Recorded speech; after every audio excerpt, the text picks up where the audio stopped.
Llegó temprano, y vio a la niñera cargando a sus trillizos como caballito. La voz de Alejandro Vargas cortó el aire como un cuchillo helado, disolviendo la risa que, por primera vez en meses, llenaba el salón principal de la mansión. Isabel se quedó paralizada a cuatro patas sobre la alfombra persa, con los tres pequeños trillizos, Lucas, Mateo y Sofía, todavía aferrados a su espalda, sus sonrisas congeladas en el rostro. Había llegado temprano. Demasiado temprano. El sol de la tarde se filtraba por los inmensos ventanales, iluminando las partículas de polvo que danzaban en el aire, un desorden que Alejandro detestaba. Los niños, que segundos antes eran jinetes conquistando un mundo imaginario sobre su caballito, ahora parecían estatuas de porcelana a punto de romperse. El silencio que siguió fue más ruidoso que cualquier grito. «Señor Vargas, lo siento». «Solo estábamos jugando», susurró Isabel, poniéndose de pie con lentitud mientras los niños corrían a esconderse tras sus piernas. Alejandro avanzó, sus zapatos italianos resonando en el mármol, su rostro una máscara de desaprobación. «No le pago para que juegue, señorita Ramos. Le pago para que cumpla un horario, para que mantenga el orden. Mis hijos tienen clases de estimulación temprana, lecciones de piano y clases de francés. No tienen tiempo para payasadas». Cada palabra era un golpe calculado para humillarla. «Ellos solo son niños, señor. Necesitan reír», se atrevió a decir Isabel, su voz temblando ligeramente. La respuesta fue una mueca de desdén. «Necesitan disciplina para convertirse en adultos de éxito, no en salvajes». Algo estaba a punto de romperse en el aire. Alejandro se irguió en toda su altura y su mirada, por un instante fugaz, se posó en los rostros de sus hijos, que asomaban tímidamente detrás de Isabel. Vio en ellos un rastro de la luz que ella había encendido, una chispa de vida espontánea que sus caros juguetes y sus estrictos tutores jamás habían logrado provocar. Por una fracción de segundo, la coraza de empresario implacable se agrietó. Vio a tres pequeños extraños que llevaban su sangre, tres almas solitarias en una casa que era más un museo frío que un hogar cálido. Sintió una punzada de algo que no supo identificar. ¿Culpa? ¿Nostalgia por algo que nunca tuvo? La apartó de su mente con la eficiencia de quien cierra un mal negocio. El orden era su refugio, su forma de controlar un mundo que se le había desmoronado tras la muerte de su esposa. Que no se repita, fue su orden tajante antes de desaparecer en la penumbra de su despacho. Isabel abrazó a los trillizos, sintiendo sus pequeños cuerpos temblar contra ella. «Ya pasó, mis pequeños, ya pasó», les decía una y otra vez, su voz un bálsamo en el silencio gélido. «No puedo rendirme ahora», pensó Isabel con una determinación feroz que la sorprendió. «Ellos me necesitan más que nunca». Sabía que su trabajo pendía de un hilo, que cualquier paso en falso significaría el despido. Vivía en una pequeña habitación alquilada en las afueras, y cada euro contaba. Pero al mirar los ojos de Lucas, Mateo y Sofía, su propio miedo parecía insignificante. Había visto el hambre en su mirada, un hambre no de comida sino de afecto, de juego, de normalidad. No podía abandonarles a esa fría y solitaria perfección. Pero ¿cómo podría luchar sola contra un muro tan alto? Si te gusta este tipo de contenido, no te olvides de suscribirte a nuestro canal. Publicamos videos todos los días y dale like al video si te gusta esta historia. Y déjanos en los comentarios contándonos de dónde eres y a qué hora nos escuchas. Al día siguiente, el ambiente en la mansión era aún más gélido, si cabe. Alejandro había dejado una lista de nuevas reglas sobre la mesa de la cocina. Un horario aún más estricto que no dejaba ni un solo minuto para la improvisación o la espontaneidad. Cada actividad estaba cronometrada con precisión militar. Desayuno a las 8 en punto, estimulación sensorial a las 9, clase de francés a las 10, almuerzo a la 1. Los trillizos estaban apáticos, sus movimientos eran mecánicos, como pequeños autómatas. Comieron su desayuno en un silencio sepulcral, con la mirada perdida en los cereales de su tazón. ¿Podemos jugar un poquito, Isa?, preguntó Mateo en un susurro apenas audible, como si temiera que la propia palabra jugar fuera una ofensa grave, una palabra prohibida en ese reino de orden. Isabel miró el reloj de la pared. Tenían exactamente 7 minutos antes de que llegara el profesor de francés, 7 minutos de libertad vigilada. Fue entonces cuando recordó el pequeño tesoro, que guardaba siempre en el bolsillo más profundo de su bolso, algo que había tallado ella misma en una tarde de soledad. Con mucho cuidado, asegurándose de que nadie la viera, sacó la pequeña marioneta de madera. Era una figura simple, con brazos y piernas articulados por un hilo de pescar y una cara sonriente pintada con trazos torpes pero llenos de un cariño inmenso. En cuanto los niños la vieron, sus ojos se iluminaron de una forma que ningún juguete de marca había conseguido. Isabel movió los hilos y la hizo bailar sobre la mesa. Un baile silencioso, un pequeño acto de rebelión contra la tiranía del reloj. Lucas soltó una risita ahogada que intentó tapar con la mano. Sofía extendió su manita para tocarla, fascinada. Por un instante, el color volvió a sus mejillas pálidas. No había gritos, no había desorden. Solo 3 niños, y una figura de madera que danzaba para ellos. Un secreto compartido en el corazón de aquella fortaleza de silencio. Pero, ¿cuánto tiempo podrían mantenerlo? ¿A salvo? ¿Qué es esa cosa tan vulgar, Isabel? La voz de Beatriz Vargas, la hermana de Alejandro, resonó desde la puerta de la cocina, tan afilada y fría como un estilete. Era una mujer de 50 años, con una elegancia calculada y una mirada que parecía tasar el valor de todo lo que la rodeaba, incluidas las personas. Había entrado sin hacer el más mínimo ruido, como una sombra depredadora. Isabel escondió rápidamente la pequeña figura de madera detrás de su espalda, pero ya era demasiado tarde. El destello de alegría en los ojos de los niños se extinguió al instante, como velas apagadas por una ráfaga de viento helado. Se encogieron en sus sillas, la magia del momento rota una vez más. Mi hermano te paga un sueldo excelente para que sigas un programa educativo de primer nivel, no para que entretengas a los niños con baratijas de mercadillo, dijo Beatriz. Su sonrisa era una línea fina y cruel que no llegaba a sus ojos. Era evidente que no sentía ningún afecto por sus sobrinos. Para ella, eran solo los herederos del Imperio Vargas, piezas en un tablero de ajedrez que ella pretendía controlar. Solo era un momento para tranquilizarlos antes de su clase, se defendió Isabel, su voz firme a pesar del nudo que se le formaba en el estómago. Beatriz arqueó una ceja con desdén.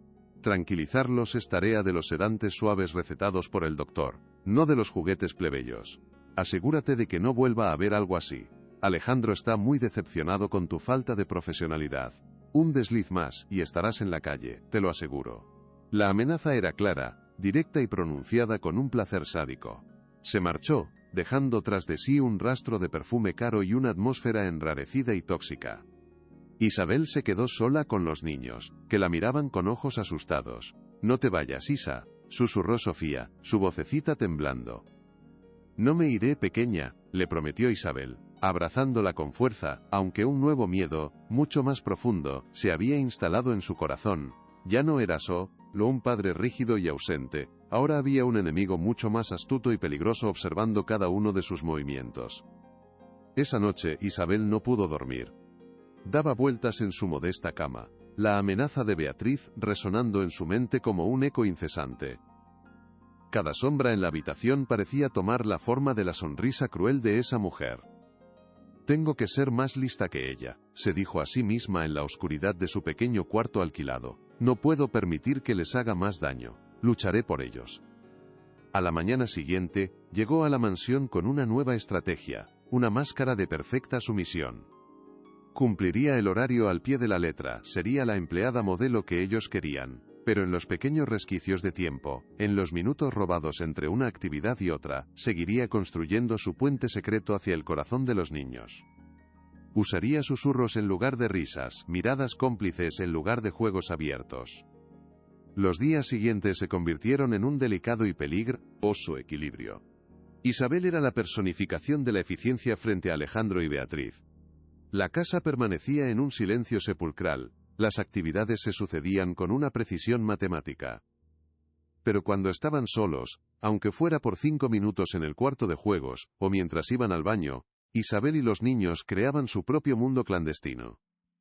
Un mundo hecho de cuentos susurrados al oído, de dibujos secretos que escondían debajo de la alfombra del dormitorio, de bailes silenciosos con la pequeña figura de madera. Su vínculo se fortalecía en la penumbra, lejos de los ojos de sus carceleros. Esto no puede durar para siempre, pensó Isabel una tarde, mientras veía a los niños dibujar en secreto. Sabía que vivían en un tiempo prestado, en una frágil burbuja de felicidad que podía estallar en cualquier momento. La vigilancia de Beatriz era constante, casi paranoica. A menudo aparecía de la nada, sus ojos escrutando cada rincón, buscando una prueba, una excusa para ejecutar su esencia. Algo estaba a punto de romperse de forma irreparable. El contraste entre la vida dentro de la mansión y el mundo exterior era abrumador y doloroso. Cuando Isabel llevaba a los niños al cercano Parque del Retiro para su hora de ejercicio programado, veía a otras familias riendo, jugando libremente, persiguiendo balones y comiendo helados. Sus trillizos, en cambio, caminaban en fila, como tres muñecos de porcelana sacados de una vitrina, sin atreverse a correr o a gritar. Un día, Mateo tropezó con una raíz levantada y se raspó la rodilla. Su llanto fue silencioso, contenido, como si le hubieran enseñado que expresar dolor era una falta de disciplina.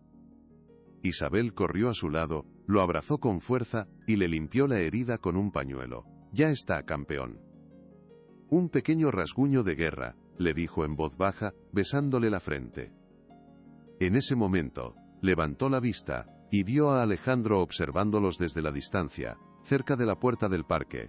Su rostro era una máscara indescifrable. No se acercó. No preguntó si su hijo estaba bien. Simplemente, los miró durante unos segundos, y luego continuó su camino, absorto en una llamada telefónica. Esa misma noche, la voz de Beatriz era un siseo venenoso a través del teléfono de la casa. «Me ha dicho mi hermano que has permitido que Mateo se hiciera daño». Los hijos de Alejandro Vargas no se caen, Isabel. Se supone que debes anticipar estas cosas. ¿O es que la palabra previsión no entra en tu limitado vocabulario? La humillación era constante, una tortura gota a gota. Isabel apretó el auricular con fuerza. Los niños se caen, señora Vargas. Es parte de ser un niño, dijo con una firmeza que la sorprendió a sí misma. Eso está por ver, querida. Sigue así y verás lo rápido que te caes tú, respondió Beatriz antes de colgar abruptamente. Isabel se apoyó en la encimera de la cocina, su corazón latiendo con una mezcla de rabia e impotencia. ¿Cómo podía proteger a los niños de un peligro que no dejaba cicatrices en la piel sino en el alma? La soledad de su lucha era abrumadora. A pesar de la creciente presión y la vigilancia constante, Isabel comenzó a notar pequeños pero significativos cambios en los niños. Empezaron a expresarse a través del dibujo, un lenguaje secreto que solo ella parecía entender.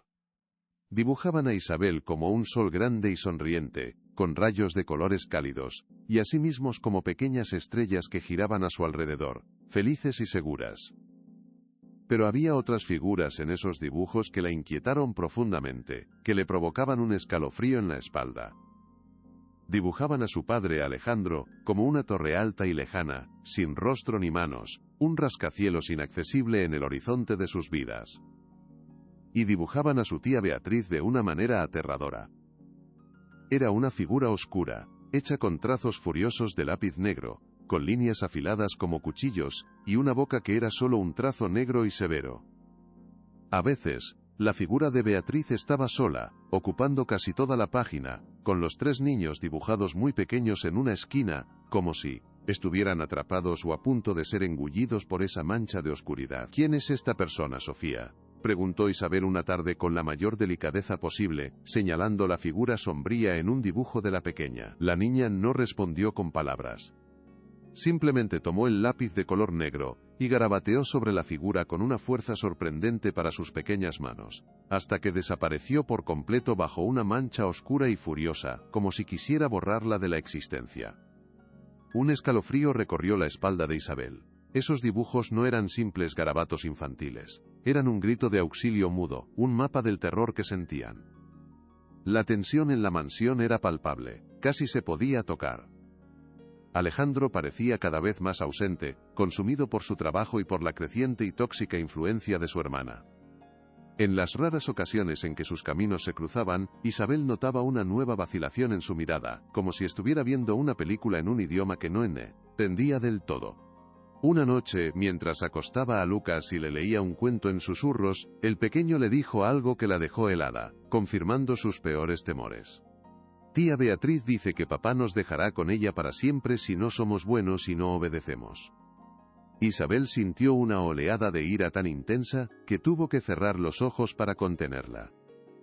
Beatriz no solo la estaba socavando a ella, estaba envenenando la mente de los niños, utilizando el miedo más profundo de un niño, el miedo al abandono, como una herramienta de control y manipulación. Tu papá os quiere mucho, Lucas, muchísimo más que a nada en el mundo, le aseguró, aunque sus propias palabras sonaban huecas en el silencio opresivo de la habitación. ¿Realmente los quería, o solo los veía como una posesión más, un proyecto que debía ser gestionado a la perfección? Poco después, esa misma noche, la llamada de Alejandro a través del intercomunicador de la casa sonó diferente, menos autoritaria. Señorita Ramos, venga a mi despacho, por favor. Isabel entró con el corazón en un puño, preparada para lo peor. He estado pensando, comenzó él, sin mirarla, sus dedos tamborileando sobre la superficie de caoba de su escritorio. Quizás he sido demasiado rígido. Los niños parecen diferentes con usted, más vivos. Por un instante, una pequeña y frágil chispa de esperanza se encendió en el pecho de Isabel. Quizás había visto la luz. Pero mi hermana está muy preocupada, continuó él, y la esperanza se desvaneció tan rápido como había llegado, dejando solo cenizas. Cree que su método es poco ortodoxo, que fomenta el desorden emocional y la falta de respeto a la autoridad. Beatriz había estado trabajando en la sombra, tejiendo su red de mentiras. Señor Vargas, sus hijos solo necesitan sentirse queridos. El orden no puede sustituir al afecto, dijo Isabel, su voz llena de una sinceridad desesperada. Él la escuchó en silencio, pero su expresión se endureció de nuevo, como si se hubiera puesto una máscara. La batalla por su alma estaba lejos de terminar. Agradezco su perspectiva, señorita Ramos. Sin embargo, Beatriz es mi familia. Es la única familia que me queda. Confío en su juicio. Las palabras cayeron como una losa de granito sobre la pequeña esperanza de Isabel, aplastándola por completo. Alejandro había tomado una decisión, había elegido un bando, y no era el de sus hijos. Por lo tanto, he decidido que, a partir de mañana, Beatriz supervisará más de cerca la educación y el día a día de los niños.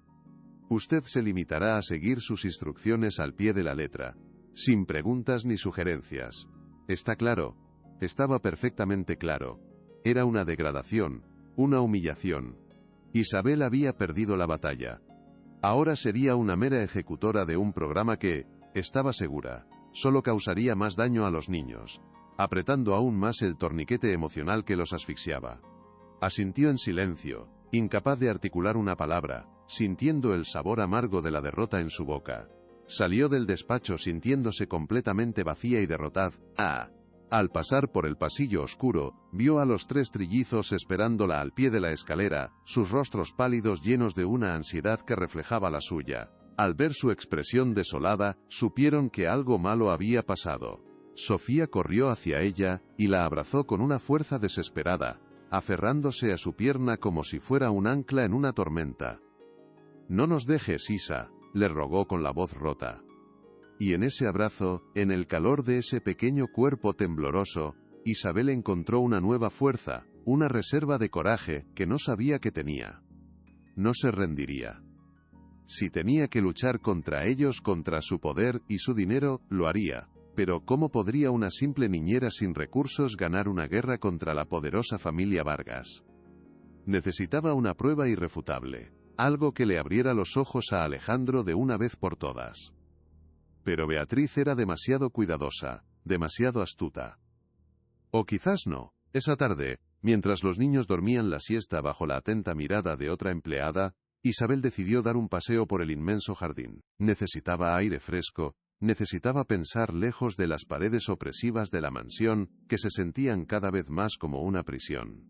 Se sentó en un banco de piedra alejado de la casa, bajo la sombra de un roble centenario que parecía tan viejo como el tiempo mismo. Mientras estaba sumida en sus pensamientos, su teléfono móvil vibró en el bolsillo de su delantal. Lo sacó, y al hacerlo, con torpeza, accidentalmente activó la grabadora de voz. No se dio cuenta. Dejó el teléfono sobre el banco a su lado, con la pantalla encendida. El destino, a veces, tiene formas muy extrañas y silenciosas de intervenir en los asuntos humanos. Desde una de las ventanas del piso superior, Beatriz la observaba como un halcón. Decidió bajar, probablemente para asestarle otra pequeña estocada a su moral. Se acercó a Isabel por detrás, su voz, como siempre cortante y llena de un desprecio apenas disimulado. Disfrutando del sol, ¿eh? Debes pensar que estos son unas vacaciones pagadas. Isabel se sobresaltó, su corazón dando un vuelco. Solo estaba tomando un poco de aire, señora Vargas, respondió, intentando mantener la calma.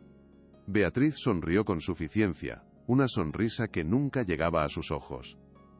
A partir de ahora, tu aire, lo tomarás cuando yo lo diga, y quiero que te deshagas de esa cosa de madera que tanto te gusta. Los niños no necesitan más distracciones vulgares. Son un estorbo para su desarrollo, para las grandes cosas que les esperan.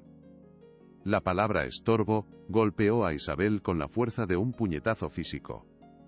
Un estorbo, susurró, incrédula. Beatriz se rió, una risa seca y sin alegría. Son el futuro de la fortuna Vargas, y yo me encargaré de que nada se interponga en el camino. Ni siquiera ellos mismos. Eran las palabras de un monstruo. Isabel se quedó inmóvil, paralizada, procesando la crueldad absoluta de las palabras de Beatriz, un estorbo. Así veía a sus propios sobrinos, a 3 niños inocentes que habían perdido a su madre. Recogió su teléfono del banco para volver a la casa, su mente todavía dando vueltas, y fue entonces cuando lo vio. La pantalla seguía encendida, el contador rojo de la grabadora de voz seguía avanzando.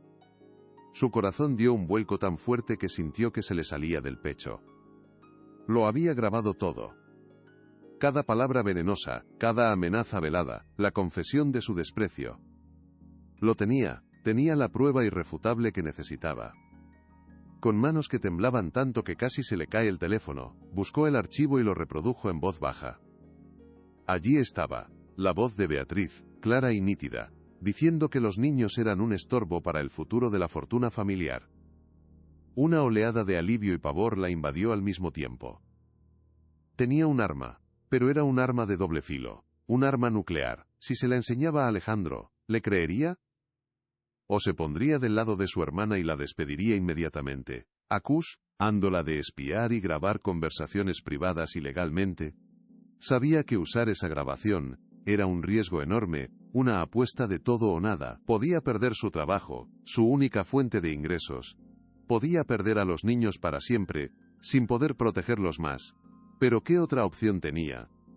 Dejar que Beatriz siguiera adelante con su plan, moldeando a esos niños con miedo y desprecio, era impensable. Necesitaba ser valiente, no solo por ella, sino por ellos. Es ahora o nunca, pensó, guardando el teléfono como si fuera un tesoro invaluable y peligroso. Tengo que elegir el momento perfecto. La mini humillación pública orquestada sin duda por Beatriz para seguir minando su autoridad, no tardó en llegar. Unos días después, Isabel llevaba a los trillizos a una de sus clases extraescolares de música en un prestigioso centro del barrio de Salamanca. Al llegar a la entrada, se encontraron con Alejandro, que estaba despidiéndose de un socio de negocios con una sonrisa impecable. Isabel, siguiendo la costumbre y la buena educación, le saludó con un educado «Buenos días, señor Vargas». Varios otros padres, todos pertenecientes a la élite financiera y social de Madrid, estaban presentes, charlando en pequeños grupos. Alejandro la miró, y su rostro se contrajo en una mueca de visible incomodidad. Sin decir una sola palabra, le dio la espalda por completo. Sacó su teléfono móvil y fingió una llamada urgente, hablando en voz alta sobre cifras millonarias y contratos internacionales. La ignoró por completo, dejándola plantada frente a todo el mundo, como si fuera invisible, como si no existiera. Isabel sintió cómo el calor de la vergüenza le subía por el cuello hasta las orejas. Los otros padres la miraron con una mezcla de lástima y desdén. La pobre niñera de los Vargas. Los niños, que habían corrido instintivamente hacia su padre con la esperanza de un abrazo, o al menos una palabra, se detuvieron en seco, sus caritas reflejando la confusión y el dolor agudo del rechazo. Alejandro terminó su llamada, subió a su coche de lujo con chofer y se marchó sin siquiera mirar atrás. La indiferencia era, quizás, su forma más cruel de control. un muro de hielo contra el que Isabel no podía luchar. Isabel se recompuso como pudo, tragándose el nudo de humillación que tenía en la garganta y forzando una sonrisa para los niños, que la miraban con los ojos llenos de preguntas. Papá está muy ocupado hoy, mis amores. Tiene mucho trabajo. Vamos, que llegamos tarde a la clase de música, les dijo, su voz sonando más alegre de lo que se sentía, mientras los guiaba suavemente hacia el interior del edificio. Pero la herida ya estaba abierta, sangrando por dentro. Esa humillación no había sido solo para ella. Había sido un mensaje para todo el mundo. La niñera no es nadie, es una empleada sin importancia. No soy nadie para él, pensó Isabel con una amargura que le supo a veneno mientras esperaba sentada en una silla incómoda en el pasillo del centro de música. Solo una empleada más, una pieza reemplazable en su vida perfectamente organizada. Recordó la grabación que guardaba como un secreto ardiente en su teléfono. La tentación de usarla, de hacer estallar todo por los aires, era cada vez más fuerte. Ya no se trataba solo de proteger a los niños de la malicia de Beatriz. Se trataba de luchar por su propia dignidad, por el respeto que merecía como ser humano que cuidaba de lo más preciado que él tenía. Ya no tenía miedo de perder su trabajo. Ahora tenía miedo de lo que pasaría si no hacía nada, si seguía permitiendo que esa crueldad silenciosa continuara. La indiferencia de Alejandro era tan dañina como la malicia de Beatriz. Eran dos caras de la misma moneda de abandono emocional, una moneda que estaba dejando cicatrices invisibles pero profundas en tres almas inocentes. Esa noche, mientras los niños dormían, tomó una decisión irrevocable. No podía seguir siendo una espectadora silenciosa de esa tragedia. Esperó a que la casa estuviera en completo silencio, y bajó al despacho de Alejandro. Llamó a la puerta de caoba suavemente, sus nudillos apenas rozando la madera. Adelante, dijo la voz de Alejandro desde el interior, sin levantar la vista de la brillante pantalla de su ordenador. Isabel entró y se quedó de pie frente a su imponente escritorio, que parecía el centro de mando de un imperio. Señor Vargas, necesito hablar con usted, es muy importante. Su voz era firme, sorprendentemente firme, sin el temblor de la sumisión al que él estaba acostumbrado a escuchar en ella. Él finalmente levantó la vista, sus ojos azules mostrando una leve sorpresa por su tono desafiante. Ocurre algo con los niños, están enfermos. Siempre los niños, pero siempre por las razones equivocadas, como si fueran un activo que pudiera fallar. Ocurre algo con su hermana, respondió Isabel, yendo directa al grano, sin rodeos. La expresión de Alejandro se endureció al instante, su mandíbula tensándose. Mi hermana es asunto mío, señorita Ramos. No se sobrepase, se lo advierto. Pero Isabel no retrocedió ni un centímetro. Se mantuvo erguida, mirándole directamente a los ojos. Cuando sus asuntos afectan directamente a la seguridad y la felicidad de sus hijos, se convierte también en mi asunto. Y tiene que escuchar esto. Sacó el teléfono de su bolsillo, su dedo flotando sobre el botón de reproducir, el corazón latiéndole con fuerza contra las costillas. El momento de la verdad, el punto de no retorno había llegado. El despacho, tan grande y espacioso, parecía haberse encogido de repente. El único sonido era el zumbido casi inaudible del ordenador y el latido acelerado del corazón de Isabel. ¿Seré capaz de hacerlo?, pensó ella misma, sintiendo un vértigo de pánico y una extraña y poderosa determinación. La batalla por el alma de esos niños estaba a punto de comenzar en esa misma habitación, y ella era la única soldado en el frente de batalla. El despacho parecía haberse encogido, el aire se había vuelto denso y pesado, cargado de una tensión casi eléctrica. El único sonido era el zumbido del ordenador y el latido acelerado del corazón de Isabel, que retumbaba en sus oídos. Alejandro la miraba con una mezcla de irritación y una incipiente curiosidad. No estaba acostumbrado a que le desafiaran, y menos aún una de sus empleadas. Le doy exactamente un minuto para que me explique esta interrupción, dijo, su voz goteando una impaciencia apenas contenida. Isabel respiró hondo, reuniendo todo su coraje. No quiero su minuto, señor Vargas, quiero su atención, no como mi jefe sino como padre. La palabra padre pareció golpearle, una palabra que no solía escuchar asociada a una exigencia. Su postura se relajó ligeramente, casi de forma imperceptible. Isabel vio una minúscula fisura en su armadura de hielo y no dudó en presionar. He sido testigo de cosas en esta casa. He escuchado cosas. Cosas que le harían ver a su hermana de una manera muy diferente.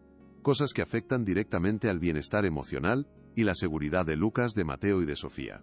No mencionó la grabación todavía. Quería ver su reacción, medir hasta qué punto estaba dispuesto a escuchar antes de lanzar su bomba. ¿Qué clase de cosas?, preguntó él, su interés finalmente despertado por completo, su tono ahora más serio. La batalla no había hecho más que empezar. Y el campo de batalla era el corazón confundido de un hombre que había olvidado cómo amar. Isabel sabía que estaba caminando sobre una cuerda floja sobre un abismo, pero la imagen de los 3 pequeños rostros asustados que la esperaban arriba le dio la fuerza para seguir adelante, sin importar las consecuencias que tuviera que afrontar. Isabel sabía que un movimiento en falso, una palabra equivocada, y caería al vacío sin red. Su hermana no quiere a los niños, dijo en voz baja, pero con una convicción tan rotunda que las palabras llenaron la habitación. Los ve como un obstáculo, una carga. Alejandro frunció el ceño, una expresión de incredulidad y enfado cruzando su rostro. Eso es una acusación ridícula y malintencionada. Beatriz adora a sus sobrinos. Siempre ha estado ahí para ellos, especialmente desde que mi esposa falleció. La mención de su difunta esposa trajo una sombra de dolor genuino a sus ojos, un dolor que Isabel respetaba. Sintió una punzada de compasión por él, pero no podía permitirse flaquear ahora. Estar ahí físicamente no es lo mismo que amar, señor Vargas. Ella les habla con desprecio cuando usted no está. Los menosprecia, y lo que es peor, les está metiendo miedo diciéndoles que usted podría abandonarlos si no son perfectos. Cada palabra era una verdad afilada que Alejandro no quería oír, que su mente se negaba a procesar. Podía ver la negación luchando en su rostro, una batalla interna entre la lealtad familiar y la terrible posibilidad de que Isabel estuviera diciendo la verdad. Era más fácil creer en la lealtad inquebrantable de su hermana, que aceptar la terrible posibilidad de que la única familia que le quedaba le estuviera traicionando de la forma más vil.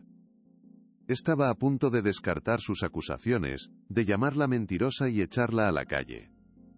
Pero algo en la mirada de Isabel, una honestidad cruda y desesperada, lo detuvo. Necesitaba algo más, algo tangible, una prueba irrefutable que no pudiera negar. Pruebas. Necesito pruebas, dijo finalmente Alejandro, su voz sonando ronca, casi un graznido. No puedo actuar basándome en su palabra contra la de mi propia hermana. Necesito algo concreto. Era la respuesta que Isabel esperaba. La respuesta que temía y deseaba al mismo tiempo. Tengo pruebas, respondió ella, su voz ahora un susurro.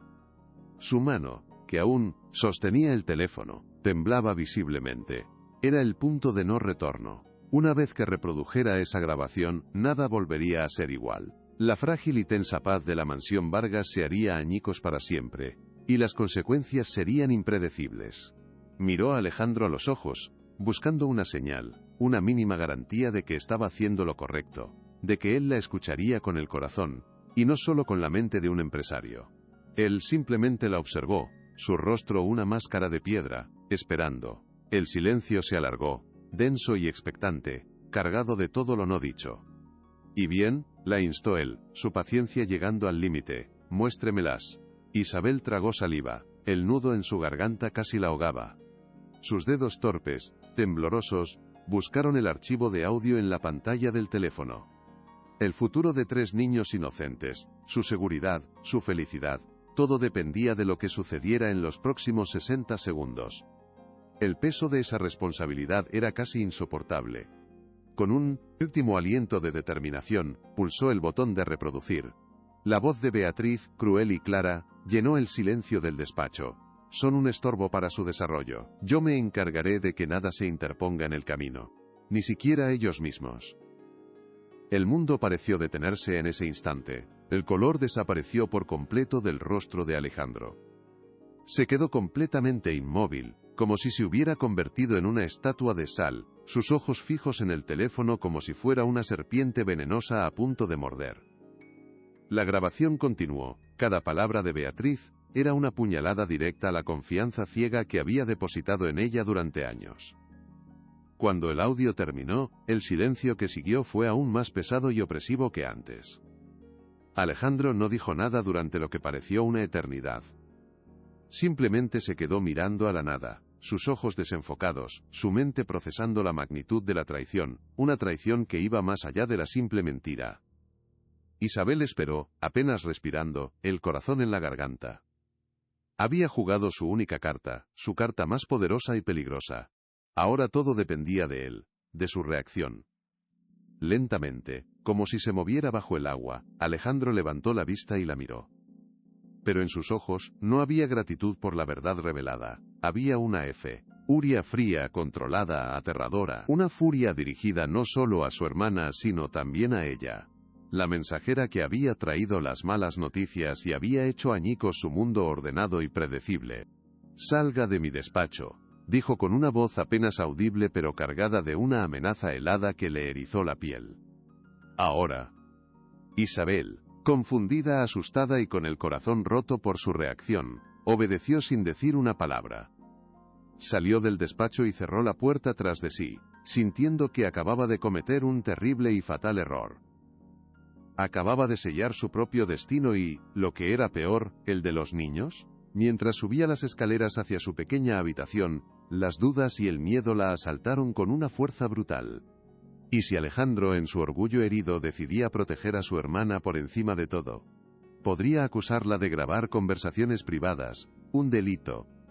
Podría despedirla y asegurarse, con su poder e influencia, de que nunca más trabajara como niñera en ninguna parte. Estaba completamente sola, sin dinero, sin poder, enfrentándose a una de las familias más influyentes de Madrid. Se sentó en el borde de su cama, sintiéndose más vulnerable y desamparada que nunca. Pasó la noche en vela, escuchando cada crujido de la casa, esperando en cualquier momento que la puerta se abriera y le dieran la orden de marcharse para siempre. Pero no pasó nada. La mañana llegó con una calma inquietante y antinatural. Cuando bajó a la cocina, ni Alejandro ni Beatriz estaban allí. La casa estaba en un silencio absoluto. Los niños desayunaron, ajenos al drama que se había desarrollado la noche anterior mientras dormían. Isabel siguió la rutina, moviéndose como una autómata, su mente corriendo a 1000 por hora, imaginando todos los escenarios posibles, cada uno peor que el anterior. ¿Qué estaba pasando? ¿Dónde estaban? ¿Era esta la calma que precede a la tormenta? La incertidumbre era una tortura psicológica, peor incluso que una confrontación directa. Cada minuto de silencio parecía alargar su agonía, dejándola suspendida en un limbo de miedo y una diminuta, casi extinta, esperanza. El destino de todos ellos pendía de un hilo muy fino, y ella sentía que el más mínimo movimiento podría romperlo. La respuesta llegó a mediodía en forma de una visita inesperada y terrible. 2 personas, un hombre y una mujer con trajes formales y maletines, llamaron a la puerta principal. Eran de los servicios sociales. Isabel sintió que el suelo se abría bajo sus pies, que caía en un abismo oscuro. Beatriz había contraatacado. Y lo había hecho de la forma más cruel y diabólica posible. La mujer, con una expresión seria y profesional, le informó de que habían recibido una denuncia anónima muy grave por negligencia y posible abuso emocional hacia los menores Lucas, Mateo y Sofía Vargas. La denuncia, detallada y llena de mentiras, apuntaba directamente a la niñera, a ella. Beatriz no solo había negado las acusaciones de la grabación, sino que le había dado la vuelta a la tortilla, utilizándola como chivo expiatorio para cubrir su propia maldad. El plan era diabólico en su brillantez. No solo quería a la niñera fuera del camino, quería destruirla por completo. Quería asegurarse de que su credibilidad, su reputación y su futuro profesional quedaran reducidos a cenizas, para que nadie volviera a creer una sola palabra de lo que dijera. La guerra ya no era secreta, ya no se libraba en los pasillos silenciosos de la mansión. Acababa de estallar en una batalla abierta y pública por el futuro de los trillizos. Y Isabel estaba en el centro del huracán, sola, acusada de un crimen atroz y, sin nadie que la defendiera. Su única esperanza era que la verdad, de alguna manera milagrosa, saliera a la luz. Pero la verdad a veces necesita ayuda para brillar. La llegada de los dos trabajadores sociales fue como una ráfaga de viento gélido en pleno verano, congelando todo a su paso. Se presentaron con una formalidad que helaba la sangre. Sus rostros impasibles eran un muro contra el que la desesperación de Isabel chocaba en silencio, una y otra vez sin hacer mella. «Señorita Ramos, somos de los servicios de protección al menor», anunció la mujer, su voz tan carente de emoción como el mármol pulido del vestíbulo de la mansión. «Hemos recibido una denuncia anónima muy grave, con detalles muy específicos, sobre el bienestar de los niños a su cargo. Las acusaciones son de negligencia emocional y de crear un ambiente de inestabilidad perjudicial para ellos». Isabel sintió que el suelo se abría bajo sus pies. El elegante recibidor, antes un espacio de juegos y risas clandestinas, se transformó de repente en una fría sala de interrogatorios. Sabía, con una certeza absoluta y desgarradora, que era la obra maestra de crueldad de Beatriz, un plan diseñado no solo para destruirla profesionalmente, sino para aniquilar su espíritu por completo. «No puede ser, yo los quiero como si fueran mis propios hijos, jamás les haría daño, se lo juro por lo más sagrado», balbuceó, su propia voz sonándole lejana y débil, como si perteneciera a otra persona. La entrevista fue una tortura psicológica. «¿Es cierto que ignora sistemáticamente el programa educativo del señor Vargas y lo sustituye por actividades que usted considera más apropiadas, generando confusión en los menores?», preguntó el hombre, leyendo de una libreta como si fuera un fiscal. «No en absoluto, pero los niños también necesitan tiempo para ser niños, para jugar», se defendió ella, sintiendo cómo cada palabra suya era torcida y anotada como una prueba en su contra. La humillación culminó cuando le pidieron que saliera de la sala para poder hablar con los niños a solas. Una orden que la dejaba fuera impotente y marcada, mientras Beatriz la observaba desde lo alto de la escalera, con una sonrisa de falsa y venenosa compasión en los labios. «Lo más fuerte está por venir. Quédate hasta el final». La humillación se volvió insoportable y casi física cuando Alejandro regresó esa tarde. Encontró a los funcionarios en su despacho y su ira, fría y controlada como un iceberg. No se centró en la traición de su hermana, sino únicamente en el daño irreparable que este escándalo causaría a su impecable reputación. Cuando finalmente la llamó a su presencia, el aire en la habitación era tan tenso que se podía cortar con un cuchillo. «No puedo creer que hayas permitido que esto sucediera en mi casa», dijo él, sin siquiera mirarla, mientras ordenaba unos papeles sobre su escritorio con una precisión furiosa, como si el orden de los folios pudiera restaurar el orden de su vida. Su voz era un témpano de hielo. «¿Permitirlo? Yo no he hecho nada». «Es su hermana, la grabación que le mostré lo demuestra todo», suplicó Isabel, su voz finalmente quebrándose por la magnitud de la injusticia. Alejandro levantó la vista, sus ojos vacíos de cualquier recalidez que ella hubiera creído ver antes, ahora llenos de una decepción glacial y definitiva. «Beatriz dice que sacaste sus palabras de contexto, que estás obsesionada con ella, que buscas desacreditarla por envidia, que probablemente manipulaste el audio y ahora, esto, servicios sociales en mi casa». ¿Entiendes la magnitud de este escándalo, Isabel? No le importaba la verdad, solo la fachada, la apariencia de una familia perfecta. La sentencia fue rápida y brutal. «Has perdido toda mi confianza. A partir de este momento, tienes prohibido quedarte a solas con mis hijos. Siempre habrá alguien vigilándote. Serás una simple asistente de mi hermana, harás lo que ella te diga, y nada más». Se sentía como una simple marioneta en las manos de Beatriz, con los hilos de la mentira y la manipulación moviéndola a su antojo hacia el abismo.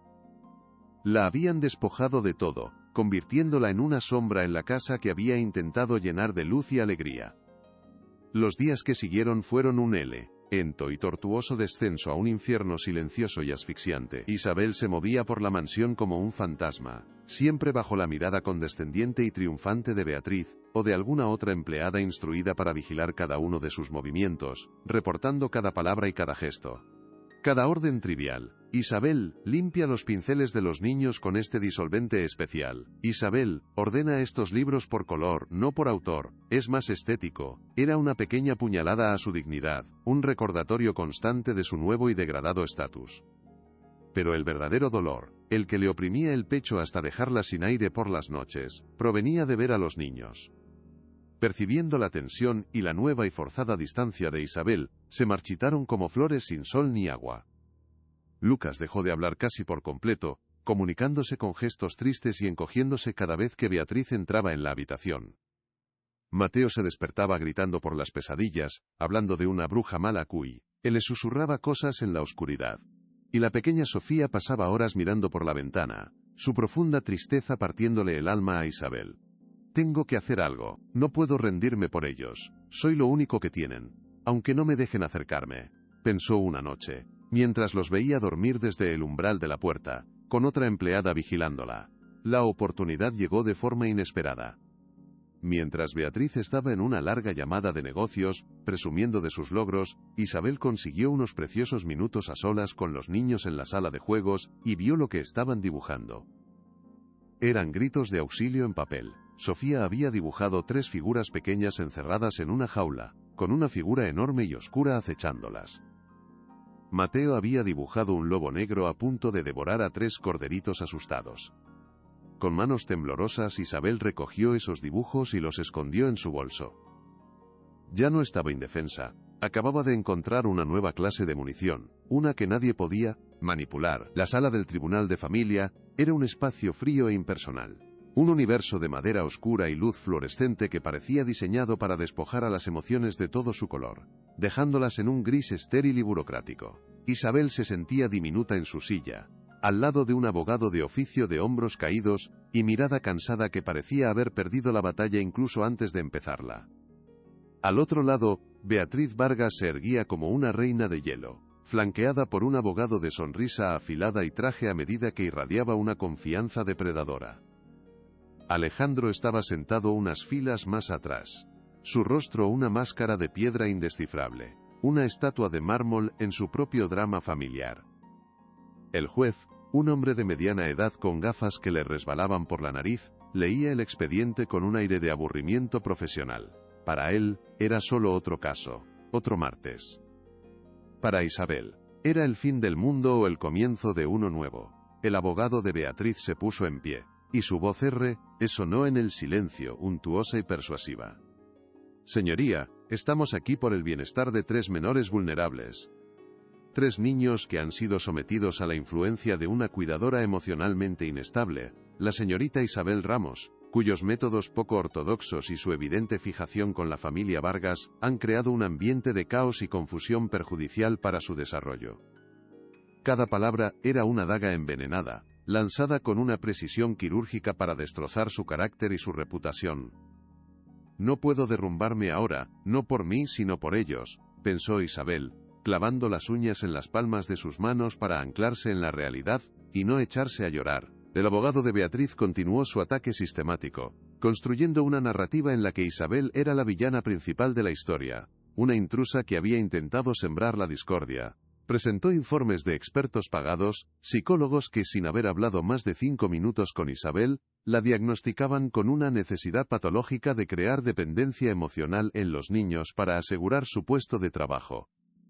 Describió con detalle y exageración cómo Isabel había ignorado deliberadamente las directrices educativas y nutricionales del señor Vargas, fomentando un comportamiento rebelde, desordenado y caprichoso en los menores. Esta mujer, señoría, no buscaba el bienestar de los niños sino asegurarse un puesto permanente en la familia, quizás con otras intenciones más lucrativas, insinuó con malicia, dejando que la ponzoña flotara en el aire denso de la sala. Beatriz, en el momento justo, como una actriz consumada, se secó una lágrima inexistente con un pañuelo de seda, interpretando su papel de tía abnegada y preocupada a la perfección, una víctima de la manipulación de la niñera. Isabel miraba a Alejandro, buscando desesperadamente una reacción, una chispa de duda en sus ojos, pero él permanecía impasible, su mirada fija en el juez, su rostro cerrado. ¿Me creerá alguien? ¿O soy solo una empleada desechable contra el poder de su dinero y la mentira de su hermana?, pensó Isabel, sintiendo una oleada de desesperanza que amenazaba con ahogarla por completo. Su abogado de oficio se revolvió en su asiento, barajando sus modestos papeles con nerviosismo. Estaba claro para todos que se enfrentaba a un Goliat legal, y su onda parecía cargada solo con guijarros de buenas intenciones frente a un arsenal de mentiras bien pagadas. Algo estaba a punto de romperse. El abogado de Isabel hizo lo que pudo, con los recursos limitados que tenía a su disposición. Argumentó con fervor y una sinceridad que contrastaba con la frialdad de la sala que su clienta solo había proporcionado el afecto y la calidez que los niños necesitaban desesperadamente en un hogar marcado por la ausencia emocional y una rigidez asfixiante. Señoría, el único crimen de la señorita Ramos es haber querido a estos niños como si fueran suyos, haberles dado la alegría que les habían robado, dijo con una pasión que pareció casi ingenua en esa sala cínica y calculadora. Pero el abogado de Beatriz lo destrozó con una simple pregunta, lanzada con un desprecio teatral. ¿Y cómo demuestra ese supuesto amor, letrado? ¿Con juguetes improvisados y desobediencia a las normas del padre?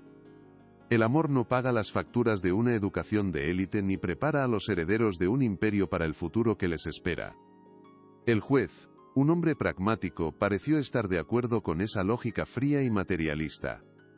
Miró a Isabel por encima de sus gafas, con una expresión de creciente impaciencia. Señorita Ramos, entiendo que pueda tener buenas intenciones, pero la estructura y la disciplina sopelis, fundamentales en la educación. La denuncia de los servicios sociales es muy seria y está bien documentada. ¿Tiene algo que decir en su defensa? ¿Algo más que sentimentalismos? Era su turno. Se levantó, sus piernas temblaban como hojas en una tormenta. Todas las miradas estaban sobre ella. Sintió el peso del desprecio de Beatriz, la fría evaluación del juez, y la insondable distancia de Alejandro. El silencio se alargó, y la sonrisa del abogado de Beatriz se ensanchó. Estaba a punto de ganar. Respira, solo di la verdad, se dijo a sí misma. La verdad es lo único que te queda. Sí, señoría, tengo algo que decir, comenzó Isabel, su voz apenas un susurro al principio, pero ganando fuerza con cada sílaba que pronunciaba, alimentada por la pura desesperación y el amor por los niños. No soy psicóloga ni experta en educación, soy solo una niñera, pero sé lo que vi durante estos meses. Vi a 3 niños preciosos que vivían en una jaula de oro, rodeados de lujos pero vacíos de la alegría más simple.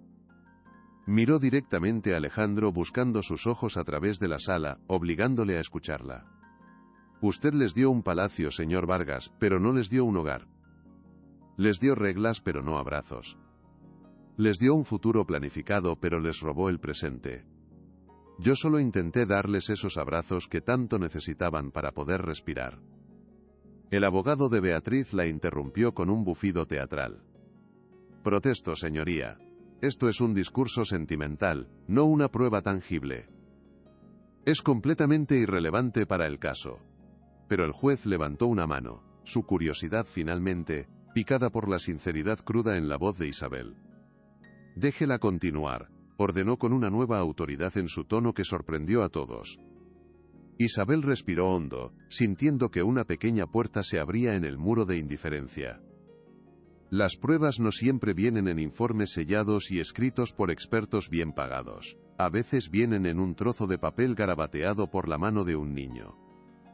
Sacó de su bolso los dibujos de los niños, el corazón latiéndole con fuerza. Los desplegó con cuidado sobre la mesa.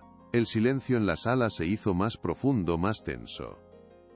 Su abogado de oficio, entendiendo al instante, los presentó como prueba. Cada latido de su corazón parecía resonar en el silencio expectante. ¿Qué se supone que es esto? ¿Garabatos sin sentido? Se burló el abogado de Beatriz, intentando restarles importancia con un gesto despectivo de la mano. Pero su voz sonaba un poco menos segura. Pero el juez no le hizo caso.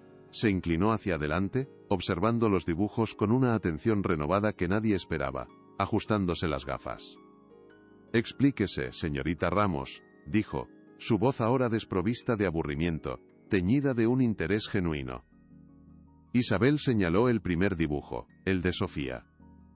Esta es la casa, enorme y vacía, y estas 3 figuras pequeñas, aquí, encerradas en esta jaula, son Lucas, Mateo y Sofía.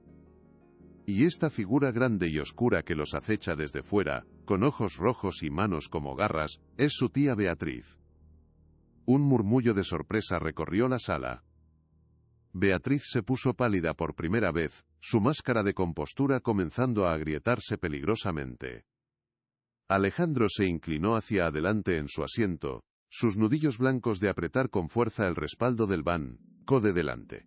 Isabel continuó, su voz firme y clara sin titubear.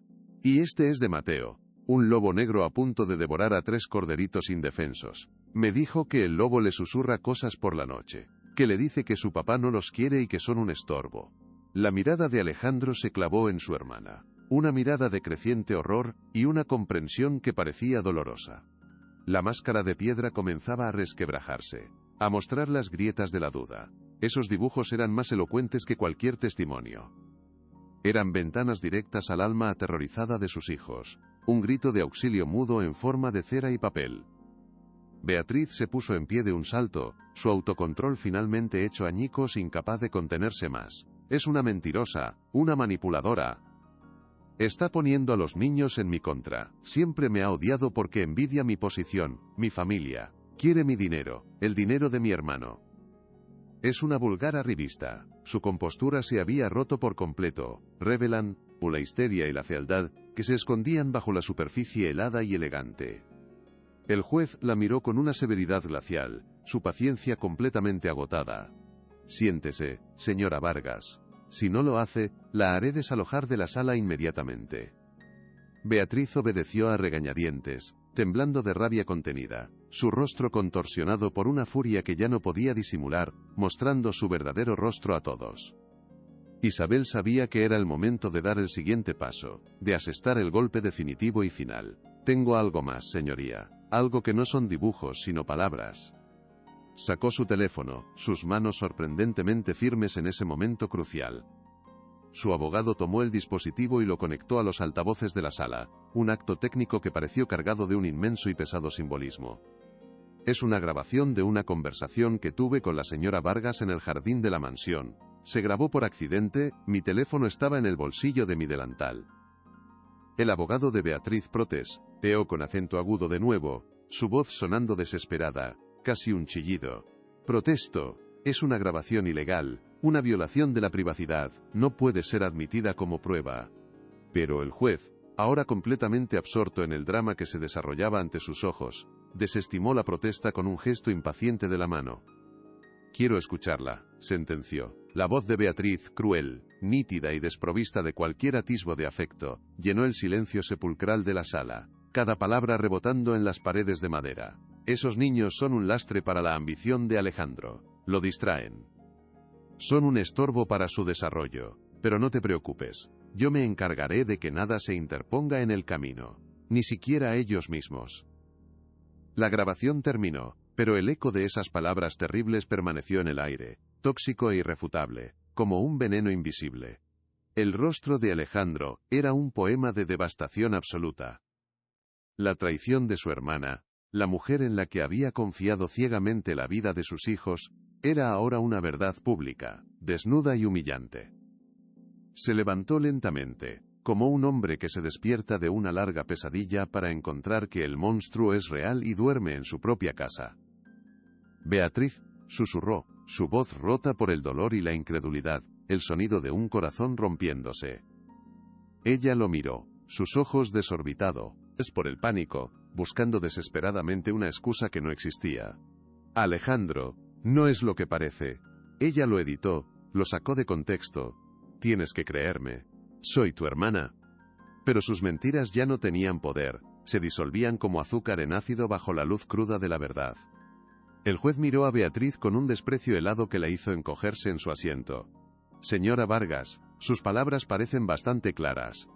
Considera a sus sobrinos un estorbo para su futuro. Ella balbuceó, incapaz de articular una defensa coherente, su máscara de respetabilidad hecha trizas. La verdad había salido a la luz de la forma más brutal e innegable. Isabel observó la escena, sintiendo no triunfalismo, sino una profunda y abrumadora tristeza por el dolor que se estaba desatando en esa familia rota. Sabía que aún faltaba una pieza, la que lo uniría todo, la que demostraría que no se trataba solo de crueldad verbal, sino de la ausencia total y deliberada de amor y alegría. Aún hay algo más, señoría, dijo Isabel, y todos los ojos se volvieron hacia ella una vez más, expectantes, conteniendo la respiración. Con manos que aún temblaban ligeramente por la tensión acumulada, metió la mano en su bolso, y sacó el pequeño objeto de madera que lo había empezado todo.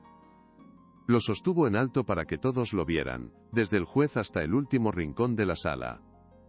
La pequeña y sonriente marioneta pareció absorber toda la luz del lugar, convirtiéndose en un faro de inocencia en un mar de engaños, ambición y mentiras. ¿Y qué es esa cosa? ¿Otro juguete vulgar?, espetó el abogado de Beatriz, en un último y desesperado intento de ridiculizarla, pero su voz carecía de convicción, sonaba patética. Isabel no le respondió a él. Miró al juez, y luego a Alejandro, cuyo rostro estaba ahora bañado en lágrimas silenciosas que no se molestaba en secar. Esto no es solo un juguete.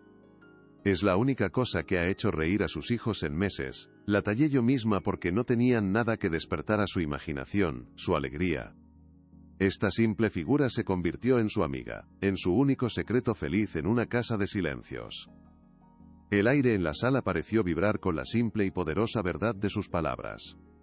Su voz se llenó de una emoción incontenible mientras continuaba su explicación, dirigiéndose a todo el tribunal como si fuera una confesión sagrada, el testimonio final de su causa.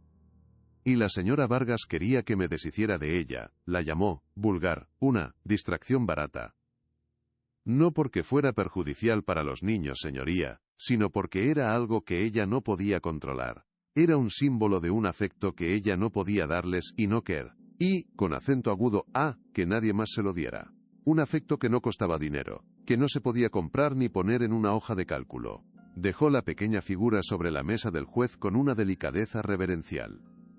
Allí, sobre la madera pulida y oscura, parecía más poderosa que todos los documentos legales y los informes psicológicos juntos. Era la prueba final, la encarnación de todo lo que estaba en juego en esa sala. El calor humano contra la fría ambición, la alegría sencilla contra la opulencia vacía. Era el corazón de la historia, y acababa de ser puesto al descubierto para que todos lo vieran. Alejandro Vargas finalmente se derrumbó por completo. La visión de esa pequeña figura de madera, tan simple y tan llena de significado, fue la gota que colmó el vaso de su negación. Se acercó al estrado, ignorando las protestas de los abogados y los murmullos de la sala. «Señoría, tengo que hablar», dijo, su voz resonando con una autoridad nacida del dolor que nadie se atrevió a desafiar. El clímax de su propia tragedia había llegado. El juez asintió expectante quitándose las gafas. Alejandro se volvió, no hacia el juez, sino hacia Isabel. Y por primera vez ella vio en sus ojos no al empresario, no al jefe, sino al hombre roto, al padre que había fracasado estrepitosamente. «Ella tiene razón», dijo, su voz ahogada por la emoción y un arrepentimiento que parecía brotarle del alma. «En todo. Yo he sido un ciego, un completo ciego. Me encerré en mi trabajo, en mi propio dolor tras la muerte de mi esposa, y convertí mi casa en un mausoleo. Les di a mis hijos todo lo material, pero les negué lo único que necesitaban, a mí. Y dejé que mi hermana». Se giró hacia Beatriz, y su mirada era una mezcla de una furia y un dolor insondables que la hicieron retroceder, como si sus ojos la quemaran. «Dejé que mi hermana los envenenara con su amargura y su codicia. Confié en ti, Beatriz. Te entregué lo más preciado que tenía, y tú los trataste como un estorbo, como un obstáculo en tus planes». Earl, era una confesión pública, una expiación brutal que lo desnudaba frente a todos. Había perdido su preciada imagen de control, pero estaba a punto de recuperar su alma, y con suerte, a sus hijos. Si esta historia te tocó el corazón, comparte para que llegue a más personas. El juez golpeó el mazo con una fuerza que resonó en la sala. Su rostro ya no era de aburrimiento, sino de una profunda y sombría gravedad. «Silencio en la sala», ordenó, aunque nadie se había atrevido a hacer el más mínimo ruido. Se quitó las gafas y las limpió lentamente con un pañuelo, mirando de Alejandro a Beatriz, y finalmente a Isabel, con una nueva expresión de respeto en sus ojos. «En todos mis años en este tribunal, rara vez he visto un caso donde la verdad se haya manifestado de una forma tan cruda e innegable». Hizo una pausa dramática, y el destino de todos los presentes pareció pender de sus próximas palabras. «La grabación es condenatoria, los dibujos son desgarradores. Y el testimonio del señor Vargas es concluyente. Se dirigió directamente a Beatriz, su voz cortante como el hielo. Señora Vargas, su intento de manipular este tribunal y de destruir la reputación de la señorita Ramos para sus propios fines egoístas es despreciable. Su solicitud de supervisión o custodia queda, por supuesto, denegada de forma permanente. De hecho, voy a emitir una orden de alejamiento que le prohíba acercarse a menos de 500 metros de sus sobrinos. Ha demostrado no ser apta para estar cerca de ellos. El golpe fue demoledor. Beatriz se quedó sin palabras. Su rostro una máscara de incredulidad y odio puro, como si la hubieran abofeteado en público. Su mundo se había derrumbado. Luego, el juez se dirigió a Alejandro, su tono suavizándose ligeramente, pero sin perder un ápice de firmeza. Señor Vargas, ha sido usted negligente. Ha fallado a sus hijos de una manera fundamental. Su dolor no es una excusa para el abandono emocional. Sin embargo, su confesión de hoy me muestra que es un hombre capaz de cambiar y de reconocer sus errores, lo cual es el primer y más importante paso. La sentencia continuó, detallando un programa de terapia familiar obligatoria, evaluaciones psicológicas periódicas, y un plan de crianza supervisado, que debía priorizar el bienestar emocional y el juego por encima de cualquier otra consideración académica o social. Y le sugiero, añadió el juez, mirando por encima de sus gafas directamente a Alejandro, con una intensidad que no admitía réplica, que escuche más a menudo a personas como la señorita Ramos. Personas que entienden que el corazón de un niño no se gestiona como una empresa, sino que se cultiva con amor y paciencia. Finalmente, se miró a Isabel, y una leve sonrisa asomó a sus labios por primera vez. Señorita Ramos, ha demostrado usted una valentía y una integridad extraordinarias. Queda absuelta de cualquier sospecha, es usted libre de irse. La palabra libre resonó en la mente de Isabel. Había ganado. No solo su trabajo. Había ganado la batalla por Lucas, Mateo y Sofía. Sintió como una oleada de alivio le recorría el cuerpo, tan intensa que casi la hizo caer de rodillas. La sala comenzó a vaciarse en un murmullo de conversaciones y susurros. Beatriz fue escoltada fuera por su abogado, su rostro desfigurado por la humillación y la derrota, una imagen patética de su antigua arrogancia. Ya no era la reina de hielo, sino una mujer rota y expuesta públicamente. Isabel se quedó quieta en su sitio, intentando procesar todo lo que había sucedido en tan poco tiempo, el torbellino de emociones dejándola sin aliento. Su abogado de oficio le dio una palmada en el hombro, una sonrisa genuina iluminando su rostro Javid, igualmente cansado. Lo has hecho genial, nunca había visto algo así en toda mi carrera. Has movido montañas, le dijo con una admiración sincera. Isabel le dio las gracias, su corazón lleno de gratitud por ese hombre que había creído en ella cuando nadie más lo hacía, a pesar de las pocas posibilidades que tenían. Cuando levantó la vista, vio a Alejandro acercándose a ella, sorteando los bancos vacíos como si caminara por un campo de minas. Parecía más viejo, más vulnerable. Las líneas de su rostro se habían suavizado, y la arrogancia había sido reemplazada por una profunda y palpable humildad. Se detuvo frente a ella, sin saber qué decir. Las palabras parecían inadecuadas para expresar la enormidad de su arrepentimiento y su gratitud. Isabel, comenzó, su voz ronca y cargada de emoción. Yo, no sé cómo. ¿Cómo agradecerte? ¿Cómo pedirte perdón por mi ceguera? Isabel simplemente asintió, entendiendo todo lo que él no podía decir. Su confesión en el estrado había sido suficiente. Comillas, ¿volverás con nosotros?, preguntó Alejandro, su pregunta cargada de una esperanza casi infantil, como la de un niño que teme ser abandonado. Los niños te necesitan. Yo te necesito para aprender a ser el padre que ellos merecen. No sé cómo hacerlo solo. La pregunta flotó en el aire entre ellos, cargada de todo el peso de su historia compartida, del dolor y la redención. Isabel pensó en los 3 pequeños rostros que la esperaban en la mansión, ajenos a la batalla que se había librado por ellos en esa sala. Pensó en sus risas, en sus abrazos, en los secretos que habían compartido en el cuarto de juegos. Sabía que su trabajo allí no había terminado. La victoria en el tribunal era solo el principio. La verdadera reconstrucción de esa familia comenzaría ahora, ladrillo a ladrillo, abrazo a abrazo. Claro que volveré, pensó, la decisión formándose en su corazón sin ninguna duda. Sí, señor Vargas, respondió ella, una pequeña sonrisa formándose en sus labios cansados pero felices. Volveré. Pero las cosas van a cambiar mucho. Habrá más juegos, más desorden y muchas más risas en esa casa. Se lo advierto. Alejandro sonrió por primera vez en lo que parecieron años. Una sonrisa genuina y llena de alivio que le iluminó el rostro cansado. Nada me haría más feliz, Isabel. Absolutamente nada.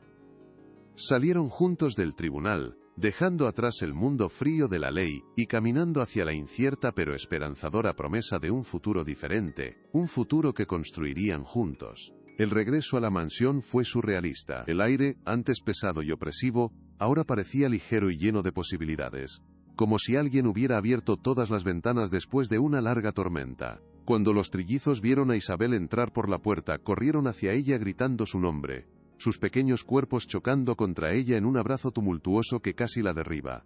La abrazaron con la desesperación de quien recupera un tesoro perdido, un ancla en su pequeño mundo. «Pensamos que no volverías nunca», gritó Sofía, su carita enterrada en el abrigo de Isabel, sus hombros sacudidos por pequeños sollozos de alivio. «Te lo prometí, ¿recuerdas? Os prometí que no me iría a ninguna parte, y yo siempre cumplo mis promesas», respondió ella, besando sus cabecitas rubias y sintiendo cómo su propio corazón, tan maltrecho, se recomponía, pieza por pieza, con el pegamento de ese amor infantil. Alejandro observaba la escena desde la distancia, una lágrima silenciosa, rodando por segundo, su mejilla.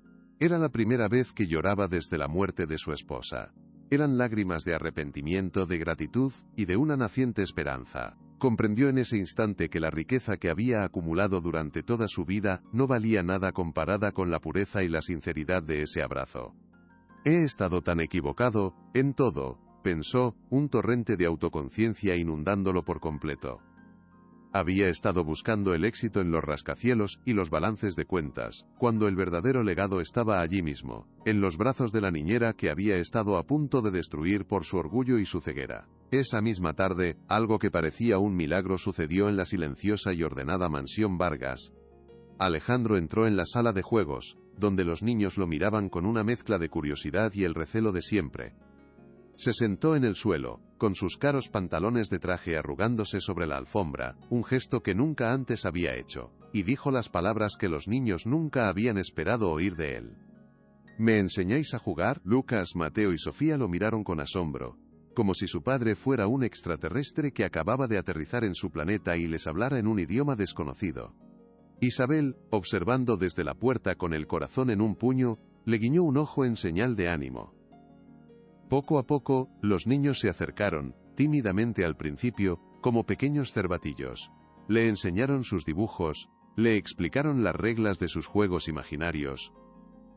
Y por primera vez, Alejandro no los corrigió, no les impuso un horario, no les exigió perfección, simplemente jugó, se convirtió en un Dratara-gon torpe, en un rey bondadoso, en un paciente para la doctora Sofía. Se ensució las manos con pintura, construyó torres de bloques que se derrumbaban entre risas, y escuchó sus historias con una atención que nunca antes les había dedicado. Isabel vio cómo los muros de hielo que lo rodeaban se desmoronaban ladrillo a ladrillo, revelando al padre amoroso que había estado sepultado bajo capas de dolor, orgullo y ambición. Fue el comienzo de algo nuevo y frágil, pero inmensamente real. El camino por delante no sería fácil, Isabel lo sabía perfectamente. Había heridas profundas, en todos ellos, que tardarían mucho tiempo en cicatrizar. Alejandro tendría que aprender un lenguaje emocional completamente nuevo, el lenguaje del corazón que había olvidado hacía mucho tiempo, y los niños tendrían que aprender a confiar en que ese nuevo padre, el que jugaba en el suelo y reía con ellos, había llegado para quedarse, y no era solo una visita temporal. Pero por primera vez en mucho tiempo, había esperanza en esa casa, una esperanza real y tangible que se podía sentir en el aire, como el olor a tierra mojada después de una larga y devastadora sequía. Esa noche, mientras acostaba a los niños, Lucas la tomó de la mano, su pequeño agarre lleno de una nueva seguridad que nunca antes había tenido.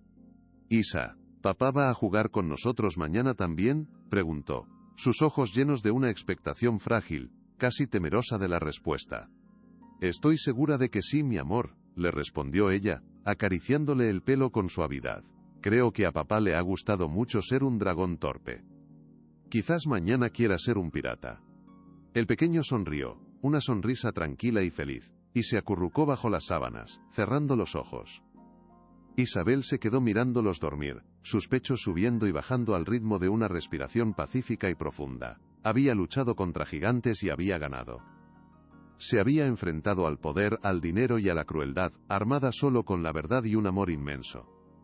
El abogado de Beatriz, el IZ, un hombre acostumbrado a ganar a cualquier precio y a moverse en las sombras de la ley, se enfrentaba a una derrota humillante y sobre todo pública. La noticia del escándalo en el Tribunal de Familia corrió como la pólvora en los círculos de la élite madrileña, donde la reputación lo es todo, y un fracaso así es una mancha imborrable.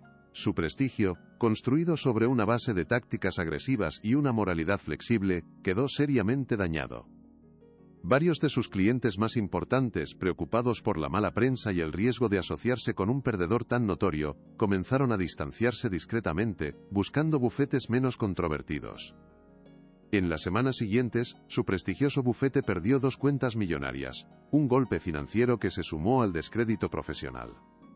La ironía era palpable. En su intento de destruir la reputación de una humilde niñera, había terminado por socavar la suya propia de forma irreparable. Descubrió que la verdad, cuando finalmente sale a la luz con tanta fuerza, puede ser un arma mucho más poderosa que cualquier estrategia legal retorcida y bien pagada. La subestimé a ella, y subestimé el poder de la verdad, pensó amargamente mientras leía otro titular condenatorio en un periódico económico. La caída de Beatriz Vargas arrastró consigo a su peón más leal, demostrando que la complicidad en la crueldad y la mentira rara vez queda sin castigo. La justicia, aunque a veces lenta y ciega, tiene una forma de encontrar su camino. La mansión Vargas, antes un símbolo de opulencia fría y distante, comenzó a transformarse en algo que se parecía cada vez más a un hogar. Las paredes, que antes solo exhibían arte moderno y abstracto que Alejandro apenas miraba, ahora lucían con orgullo los dibujos de los niños, enmarcados y colgados en lugares de honor, como si fueran obras maestras de un museo del corazón.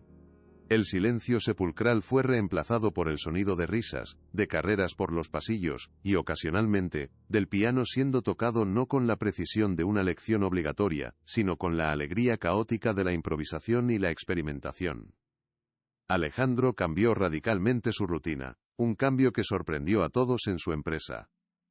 Empezó a llegar a casa más temprano, no por obligación, sino por un deseo genuino de no perderse ni un minuto más de la infancia de sus hijos.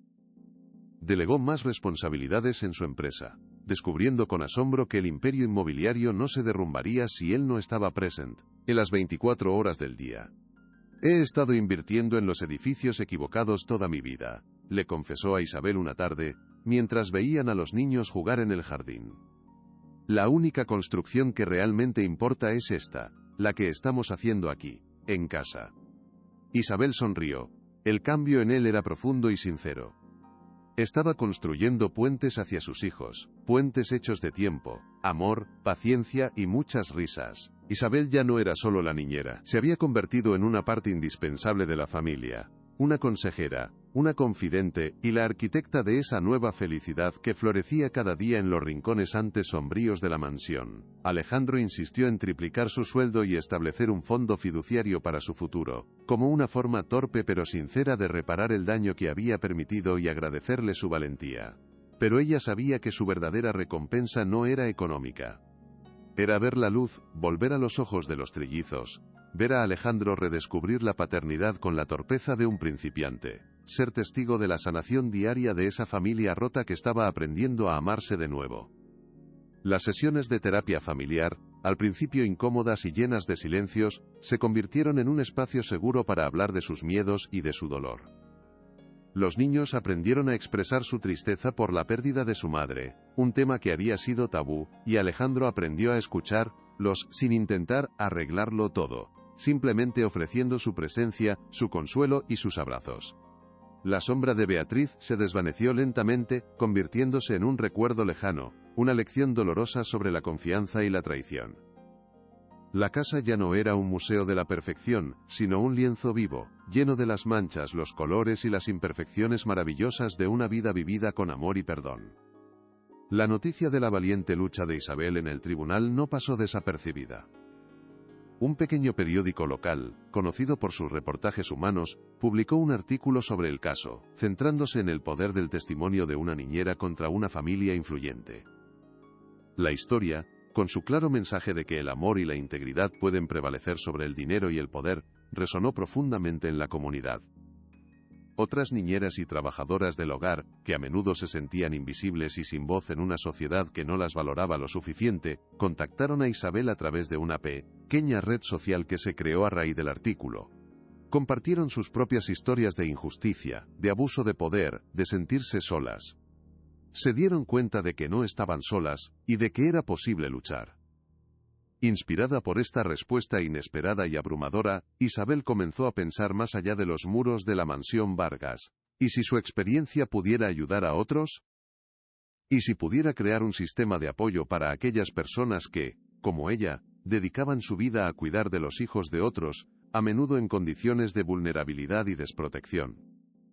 La idea, al principio pequeña y tímida, comenzó a crecer en su mente, alimentada por cada historia que escuchaba, por cada mensaje de apoyo. Quizás este era mi verdadero propósito, pensó una noche, mirando las estrellas desde la ventana de su habitación. No solo salvar a 3 niños, sino dar voz a miles de cuidadores que no la tienen. Su batalla personal estaba a punto de convertirse en una causa colectiva. Con el apoyo incondicional y entusiasta de Alejandro, Isabel transformó su incipiente idea en una realidad tangible y llena de esperanza. Juntos, crearon la Fundación El Rincón de la Marioneta, una organización sin ánimo de lucro dedicada a proporcionar espacios de juego terapéutico y apoyo emocional a niños que vivían en entornos de negligencia afectiva, sin importar su estatus socioeconómico. El nombre fue una elección obvia y profundamente simbólica. Era un homenaje a ese pequeño objeto de madera que había sido el catalizador de todo, un recordatorio constante de que a veces, las cosas más simples son las que guardan el poder más grande para sanar y conectar. Alejandro no solo aportó la financiación inicial, sino que se involucró de lleno en el proyecto, utilizando su visión empresarial y su vasta red de contactos para el bien. Su agenda, antes usada para cerrar tratos inmobiliarios millonarios, ahora servía para encontrar los mejores locales, conseguir donaciones de material de empresas, y contratar a los terapeutas infantiles más cualificados. Era su forma de expiación, su manera de convertir su inmenso arrepentimiento en un legado positivo que trascendería su propia historia, y ayudaría a reescribir la de muchas otras familias. «Quiero que cada centro sea un faro de luz», le dijo a Isabel un día, mientras revisaban los planos del primer local. Un lugar donde ningún niño se sienta invisible o como un estorbo. El primer centro de El Rincón de la Marioneta abrió sus puertas en un barrio modesto de Madrid, en un edificio luminoso y lleno de color que Alejandro había comprado y renovado por completo, supervisando cada detalle. Era la antítesis de la mansión Vargas en su estado anterior, un espacio diseñado para el desorden creativo, las risas ruidosas y los abrazos espontáneos. Las paredes estaban cubiertas de murales pintados por artistas locales, el suelo estaba lleno de cojines blandos, y en cada esquina había baúles repletos de disfraces, pinturas, arcilla, y por supuesto, una gran colección de marionetas de todas las formas y tamaños. Isabel se convirtió en el alma de la fundación, desarrollando programas innovadores que combinaban el juego libre con la terapia artística y el apoyo psicológico para los padres. Su empatía natural y su experiencia personal le permitieron conectar de una manera única con las familias que llegaban buscando ayuda, a menudo desesperadas. No los juzgaba, los entendía. Sabía lo que era sentirse solo y sin voz en un mundo hostil. Se aseguró de que la fundación fuera un lugar donde tanto niños como adultos pudieran sanar juntos, aprendiendo a comunicarse y a reconstruir los lazos rotos por la indiferencia o el dolor. El éxito fue inmediato y abrumador, la lista de espera creció rápidamente, demostrando la enorme necesidad que existía en la sociedad. La transformación de Alejandro no se limitó a su faceta filantrópica, se manifestó de la manera más profunda y conmovedora en su propio hogar. Se convirtió en un experto en construir fuertes con sábanas en el salón, en contar cuentos con voces ridículas que hacían llorar de risa a sus hijos, y en organizar guerras de cosquillas de las que siempre salía perdiendo entre las carcajadas de los trillizos. Aprendió a escuchar no solo sus palabras, sino también sus silencios. Aprendió que un te quiero dicho al acostarse era más valioso que cualquier juguete caro, y que un abrazo podía curar una rodilla raspada mucho más rápido que cualquier antiséptico. Los trillizos florecieron bajo esa nueva atención, como plantas que por fin reciben la luz del sol. Lucas, antes tan retraído y silencioso, se convirtió en un niño curioso y parlanchín, siempre con una pregunta en los labios. Mateo, cuyas pesadillas habían desaparecido por completo, descubrió un talento para el dibujo, llenando cuadernos enteros con mundos fantásticos y héroes valientes que se parecían mucho a su padre, y Sofía, la pequeña observadora silenciosa, se convirtió en la líder de sus juegos, una niña llena de confianza, y con una risa contagiosa que se convirtió en la banda sonora de la nueva vida en la mansión. «Papá, ¿me enseñas a hacer ese truco de magia otra vez?», le preguntó Mateo una tarde. Y Alejandro, dejando a un lado un importante informe de su empresa, sonrió y dijo: «Claro que sí, campeón. El truco más importante es prestar atención a lo que de verdad importa».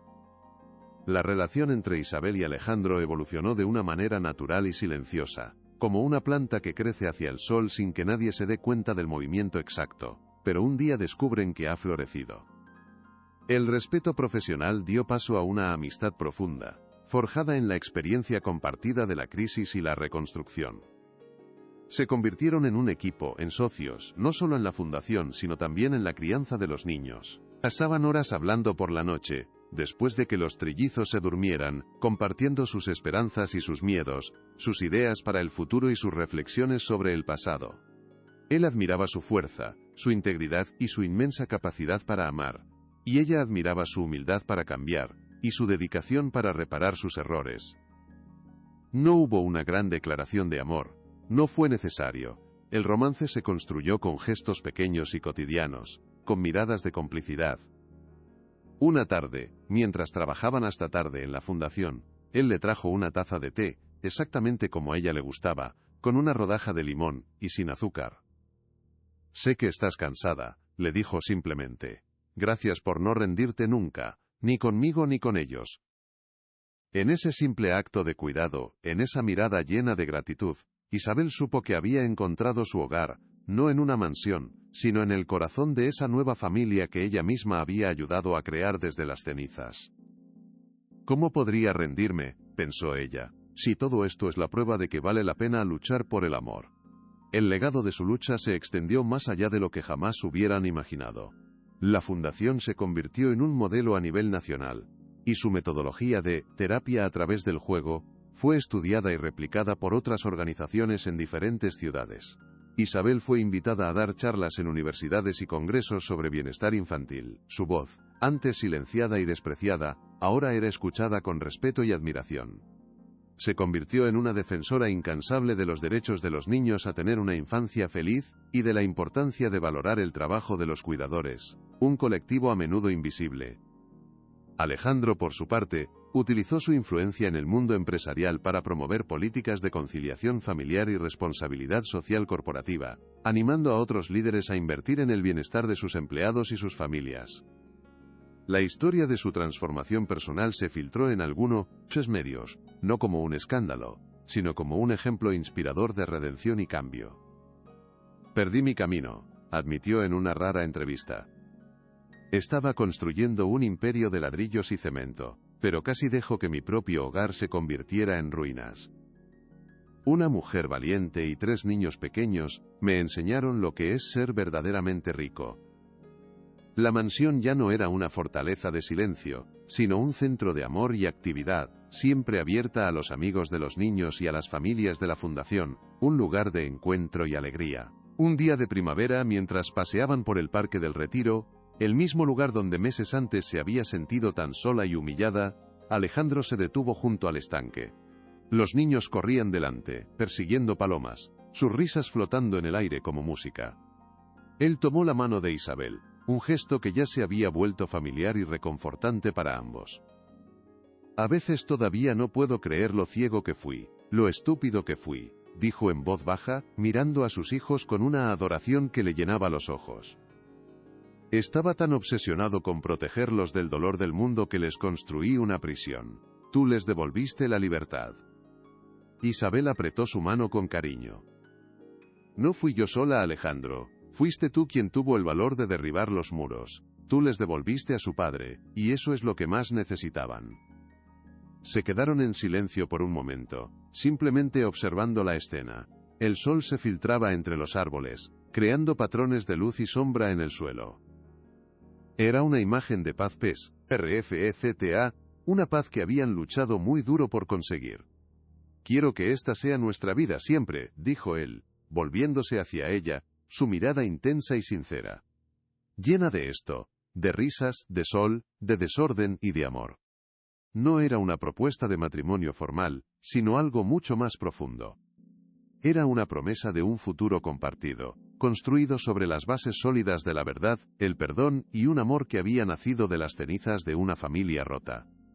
¿Qué más podríamos pedir?, pensó Isabel con el corazón rebosante de una felicidad que nunca creyó posible. La pequeña figura de madera, la que lo había empezado todo, encontró su lugar de honor en una vitrina de cristal, en el vestíbulo del primer centro de la fundación. Estaba iluminada por un pequeño foco, como una reliquia sagrada, un tesoro nacional. Debajo, una pequeña placa de latón decía simplemente: a veces, el juguete más simple puede enseñarnos la lección más importante. Se convirtió en una parada obligatoria para todas las familias que visitaban el centro por primera vez. Isabel a menudo les contaba su historia, no la parte dolorosa del tribunal, sino la parte mágica. Cómo un trozo de madera tallado con amor había logrado romper el hechizo del silencio y devolver la risa a 3 niños tristes. La historia de ese humilde objeto se convirtió en una leyenda dentro de la fundación, un símbolo de esperanza que recordaba a todos que el cambio era posible, que el amor era una fuerza transformadora, y que nunca se debía subestimar el poder de un pequeño acto de bondad. Los niños de la Fundación, inspirados por la historia, a menudo dejaban sus propios dibujos y pequeñas creaciones de arcilla junto a la vitrina, como ofrendas a ese espíritu de juego y afecto. El pequeño objeto se había multiplicado en miles de sonrisas, en miles de momentos de conexión. Su propósito se había cumplido de una manera que Isabel, en sus noches más solitarias, nunca podría haber soñado. La vida de Beatriz Vargas tomó un rumbo muy diferente, un camino de soledad y amargura. La orden de alejamiento y el escándalo público la convirtieron en una paria en los círculos sociales que tanto valoraba y en los que había basado toda su identidad. Perdió la confianza de su hermano y, con ella, el acceso al poder y al dinero que habían sido el centro de su existencia. Intentó reinventarse en otra ciudad, utilizando otro apellido, pero su reputación, en un mundo tan pequeño como el de la alta sociedad, la precedía. La amargura y el resentimiento la consumieron por dentro, dejándola sola en una lujosa casa, que se sentía tan vacía y fría como la mansión Vargas solía ser. A veces, en las largas noches de insomnio, recordaba las risas de sus sobrinos, risas que ella había intentado apagar con todas sus fuerzas. Y en esos momentos de rara y dolorosa honestidad, una punzada de algo parecido al arrepentimiento la atravesaba como un cuchillo.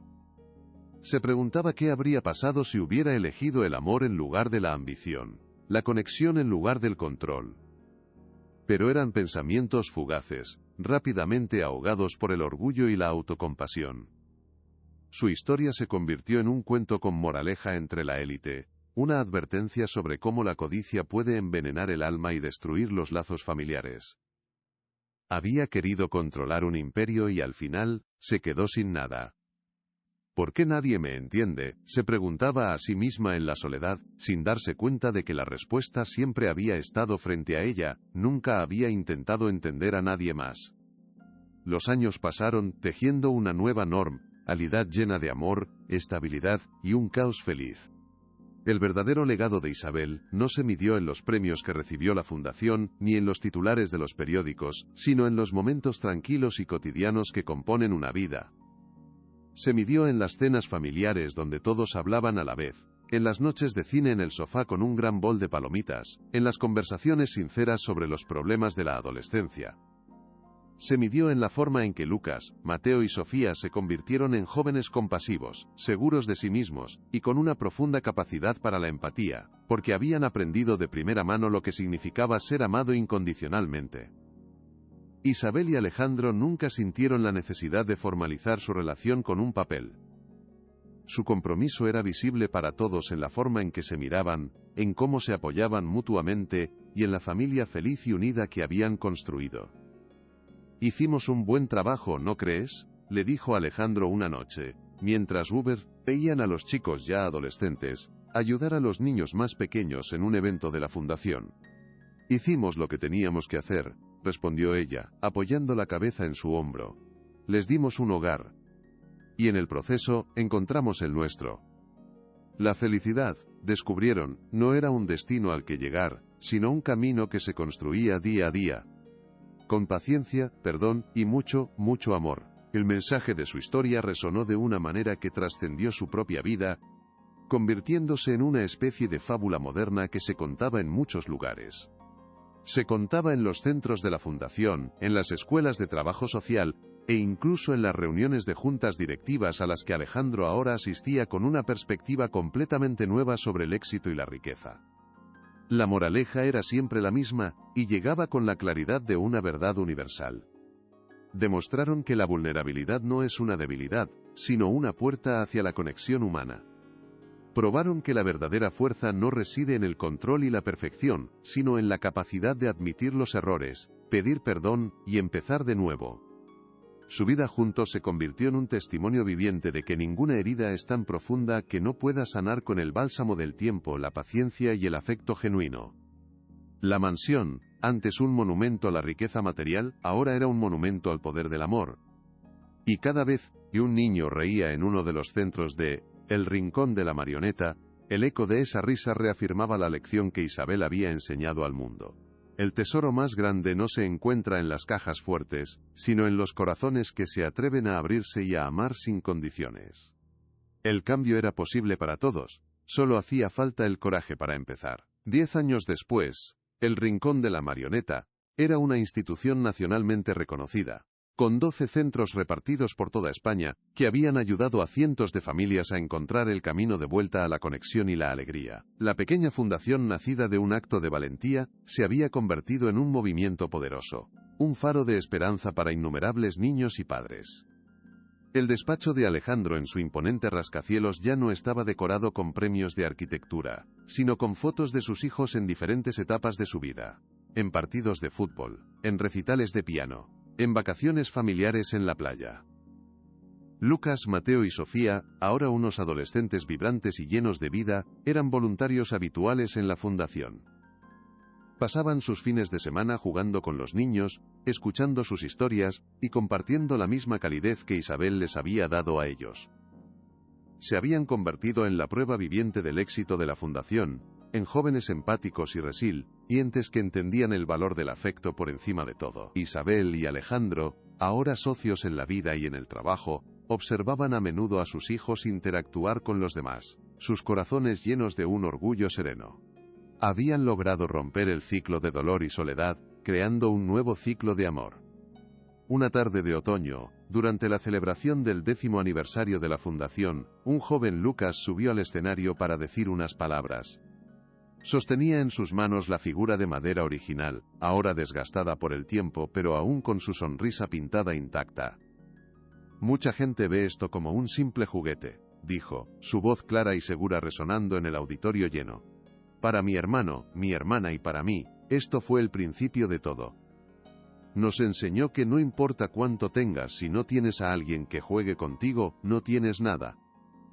Nos recordó que la magia existe, y que a veces, viene en forma de una niñera valiente que no tiene miedo de luchar por ti». Miró a Isabel y a Alejandro, que estaban en primera fila, con los ojos llenos de lágrimas de orgullo.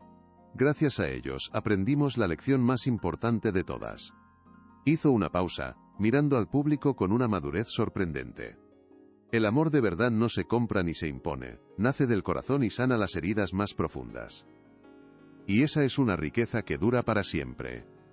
Un aplauso atronador llenó la sala, no solo por sus palabras sino por la verdad innegable que representaban. La historia había cerrado su círculo, dejando un legado de amor que seguiría creciendo y multiplicándose por generaciones.